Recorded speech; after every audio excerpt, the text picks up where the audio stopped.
పూరా local. Welcome to పూరా local. ప్రస్తుతం మనం ఆర్యవైశ్య కార్పొరేషన్ చైర్మన్ కాల్వ సుజాత తోటి ఉన్నాము. ఖర్గే గారు వచ్చారు కానీ కవిత మరి లేఖ రాసింది ఖర్గేకి, మరి ఏమంటారు బీసీ రిజర్వేషన్ల పైన?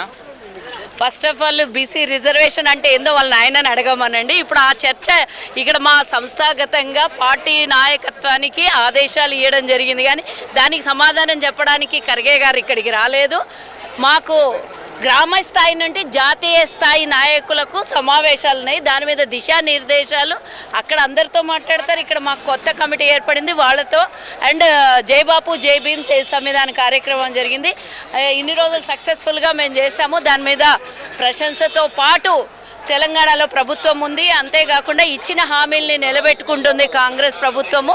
అంతేకాకుండా రాబోయే సంస్థాగత ఎన్నికలు, మన లోకల్ బాడీ ఎలక్షన్స్ ఉన్నాయి, దానికి ప్రిపేర్ అవ్వాల్సిందిగా చెప్పారు. అంతేగాని ఏ కవితమ్మకో జవాబు చెప్పడానికి గిడికి రావాల్సిన అవసరం లేదు. ఆ నుంచి కూడా ఒక్క నిమిషంలో ఒక సెకండ్లో చెప్పగలుగుతారు, కానీ ఇక్కడ కవితమ్మ గురించి రాలేదు ఆయన. జై బాబు జై సంవిధానాన్ని మీరంటే నిన్న రాత్రి బ్యానర్లు వెలిసాయి, మళ్ళీ కాంగ్రెస్ నాయకులు వాటిని చింపేశారు.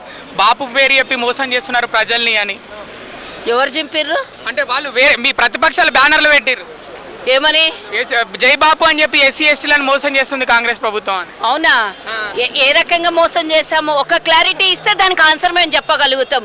ఎస్సీ ఎస్టీలకు ప్రథమ స్థానం ఇచ్చి కూర్చోబెట్టింది మా ప్రభుత్వము. ఏ రకంగా మోసం చేసిందో చెప్తే బాగుండు. వాళ్ళ ఆయనలాగా లేకపోతే 10 లక్షలు ఇస్తా దళితులకు అని చెప్పేసి వాళ్ళ 30% కమిషన్లు కొట్టేసిన వాళ్ళ లీడర్ల లాగా కాంగ్రెస్ ప్రభుత్వం చెయ్యలేదు. ఈరోజు ఎస్సీ ఎస్టీ వర్గీకరణ 40 ఏళ్లుగా జరగాల్సినటువంటి దాన్ని ఈరోజు కాంగ్రెస్ ప్రభుత్వం ఏర్పడిన తర్వాత అసెంబ్లీలో దాన్ని రూపుదాల్చినటువంటి ఇది కాంగ్రెస్ పార్టీ. ఇది మీరు మా గురించి మాకు ఎస్సీ ఎస్టీలను మోసం చేసింది అని అంటే ఇంతకన్నా దరిద్రం దారుణం ఏముండకపోయి ఉండొచ్చు. వాళ్ళ కుటుంబంలో 4 స్తంభాల ఆట నడుస్తుంది, వాళ్ళ వాళ్ళ పంచాయతీ వాళ్ళకున్నది. బయటికి వచ్చి మీడియా ముంగల మాట్లాడితే మేము అందరి ముంగల కనబడతామనే తప్పించి ఇంకోటి ఏం లేదు. అలాంటిది ఎడి పోవాలి నువ్వు నడు. గ్రామాధ్యక్షులకు పెద్దపీట వేస్తున్నారు, ఎలా అనిపిస్తుంది?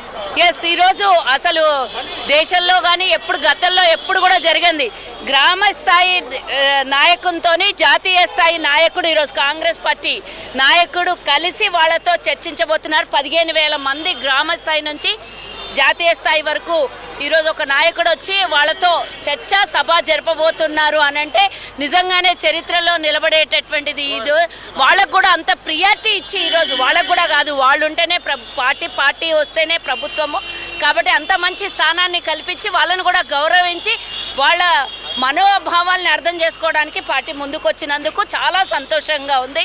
అసలు ఇంతకుముందు ఎప్పుడు చరిత్రలో జరగలేదు, ఇది చరిత్రలో ఫస్ట్ టైం ఇది ఇంత పెద్ద సభ.